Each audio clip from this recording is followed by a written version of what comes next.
विजय Mallya sir, अपने initial days के बारे में बताइए। Oh Kuldeep, it was a great time. Kingfisher और यूबी ग्रुप आई टेकन। दारू की डिमांड बढ़ रही थी।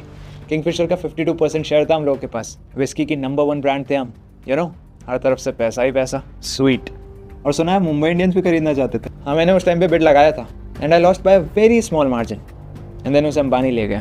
खैर, उस टाइम पे उनसे हारने में ही भलाई थी। You know. फिर आरसीबी कैसे ली? उसके बाद 3 टीम्स के लिए I was the highest bidder and then मैंने फाइनली बैंगलोर चूज किया। Any specific reason? बैंगलोर ही क्यों? रॉयल चैलेंज मेरी विस्की थी एंड बैंगलोर उसके साथ परफेक्टली सूट कर रहा था। So royal challenger Bangalore. लेकिन ये आईपीएल टीम बाय करने के पीछे कोई स्पेसिफिक रीजन? तुमने ये 10 लाख की ओमेगा क्यों बाय करी? शौक है। एग्जैक्टली माय बॉय, मुझे भी शौक था। यूथ को आईपीएल टीम के थ्रू अपनी ब्रांड की तरफ अट्रैक्ट करना था। 2008 तक किंगफिशर इंडिया की नंबर 1 एयरलाइन थी, राइट?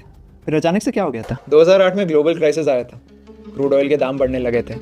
हम लोग के लॉसेस हर दिन बढ़ने ही लगे थे। उस टाइम पे हमने डेक्कन को भी एक्वायर कर लिया था। लॉसेस और बढ़ते चले गए।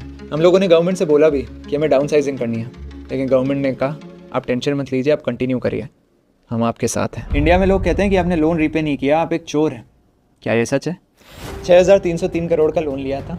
आज तक की डेट में 14,000 करोड़ वापस कर चुका हूँ। इसके बाद भी अगर लोगों को मुझे चोर कहना है तो फिर ये 101 रुपये रखिए। क्यों? वो आपने ज़्यादा चुका दिए, अब तो देश को वापस चुकाना चाहिए आपको। लेकिन एक बात बताइए, एम्प्लॉयज़ की सैलरी क्यों नहीं दी इतने टाइम तक? देना चाहता था, लेकिन कोर्ट्स ने बैंक के कहने पे स्टे लगा दिया। मेरे सारे ट्रांजैक्शन रुक गए और आज भी मुझे इस बात का बहुत दुख है। आखिरी सवाल, 2016 में आप लंदन क्यों भाग गए? भागा नहीं था, फाइनेंस मिनिस्टर से बातचीत करके दही चीनी खा के आराम से गया था। लेकिन लंदन जाते ही उन लोगों ने मेरा पासपोर्ट ही सीज कर लिया।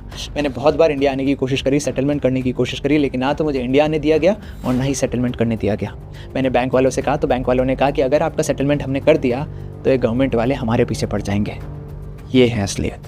विजय माल्या जी, आज आपने फिर एक बार इस देश की जनता को ये यकीन दिला दिया कि किसी भी सिक्के के हमेशा 2 पहलू होते हैं और बिना दोनों पहलू सुने बगैर कभी भी एक इंसान को कोई ओपिनियन नहीं बनानी चाहिए।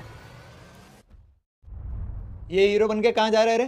पॉडकास्ट तो मेरा है, ये अलग ही हीरो बन रहा है। पकड़े साहब।